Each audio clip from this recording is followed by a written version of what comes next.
ભાઈ તારા મોટભાઈ પાસેથી ગાડી લઈ લે ને, હાલને ક્યાંક ફરવા જઈ. મોટભાઈ હા બોલ બોલ. ગાડી આપો ને, ફરવા જાવું છે. હા તો હાલે ને, એમાં મુંજાય હું ગયો. પણ આમ જો ગાડીઓ લઈને ક્યાંય ખોટા સીન સપાટા કરતા નહીં હો. ફરિયાદ આવી ને તો વારો પાડી દે. અને કાંઈ પૈસા જોઈ છે? ના ના, પૈસા તો છે મારી પાસે. હવે ભાઈ રાખ ને, જો 5000 રૂપિયા તારામ નાખું છું, મજા કર જા. અને કાંઈ ઘટે બટે તો ફોન કરજે પાછો. હા ભાઈ. ક્યાં હતો અત્યાર સુધી? ઘરે આવવાની ખબર નથી પડતી?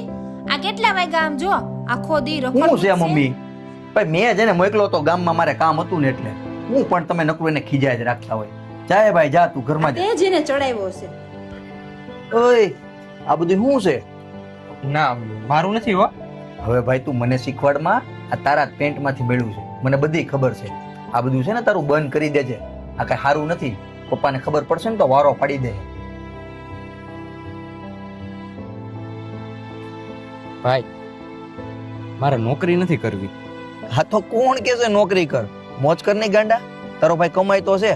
પણ આમ જો એક વસ્તુ યાદ રાખજે, જ્યાં સુધી પપ્પા બેઠા છે ને ત્યાં સુધીમાં કામયાબ થઈ જાજે. એટલે એને શાંતિ થઈ જાય. બાકી મારે કાંઈ નથી જોતું. તારો આ ભાઈ છે ને તને આખી જિંદગી બેઠા બેઠા ખવડાવે ને એટલી તેવડ છે. એટલે તું જરાય મૂંઝાતો નહીં. એ ખાલી ખોડિયા જુદાને જીવ એક જ જેવો.